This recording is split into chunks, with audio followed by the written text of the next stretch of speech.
And good morning again, everyone. Nice to have you with us. Hope you had a nice Easter. Yeah. You're all dressed up in Easter purple. Easter purple? Yes. Okay.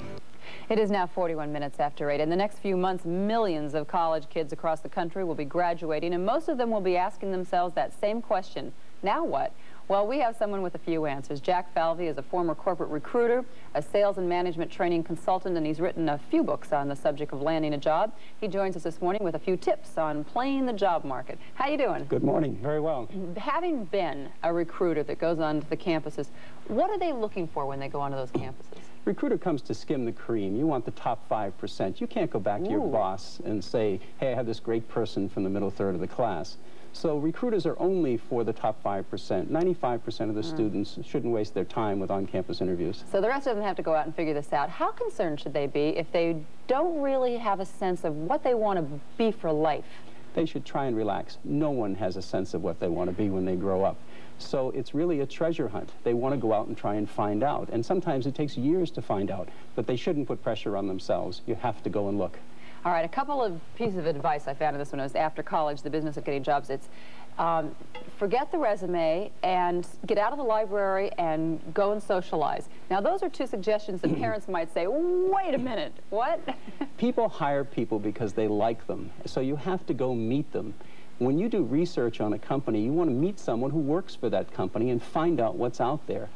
On the campus, you're terribly isolated. You don't want to study anything. What you want to do is go find out. You don't want to read an annual report. Those are written by people to keep information from people, not to give it to them. Get the annual report, look at the pictures, but then go out and visit. But a couple things. You say to make calls, like cold calls. Yes. But how does a college student get past the secretary, whose job it is to make sure that nobody does bother her boss? You don't get past the secretary. What you do is you ask the secretary's help. You say, I'm a student doing some career research, and could you help me? When would be a good time to see Mr. Big? What are the best dates for him? Can you fit me in? You also, though, say to call before she gets in the morning or maybe during lunchtime. If you run across secretaries that you can't handle and they're guard dogs and you want to try and go around them, those are the sales techniques you learn. Call her in the morning, late at night, and at lunchtime. It sounds to me, after reading all the advice, that you really feel students can do a lot to get out there and try to find jobs, except that the worst thing is to be shy. Yes. Social skills are really what make it for you, and you shouldn't feel badly if you don't have a lot of social skills. You can build them.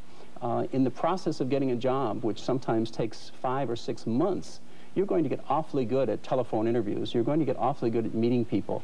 And then it's just a question of learning how to ask 20 questions, and they can be in writing, so that all you have to do is read the questions. So the questions are easy. The first one is, how did you get here? And the last one is, if you were me, who else would you talk to? Oh, those are important to know. What about the resume? The resume for a student really is a waste of time and effort. All you need is one sheet of paper that says student. I mean, what can you be as a student? Everybody knows what they are. But what if you've socialized and you've done a lot of things and you've worked at the, college radio station and newspaper and this and that? Show them, don't tell them. All right? So the resume is primarily used to screen people out. So what you want to do is get to meet someone without a resume, because you really shouldn't look for a job. You should look for information. So if somebody says, what are you here for? Well, I'm trying to do some research. And they said, well, do you want a job? Well, not at this time until I find out what's going on in the industry. Now, as much as knowing what you want to do with a company, is where you're willing to do it also an important question? Yes, a lot of people say, well, send me anywhere. It's much better to pick a piece of geography, put yourself in the middle of it, draw a little circle, and that's your commute. And then you know that your career is going to be inside that little circle on the map.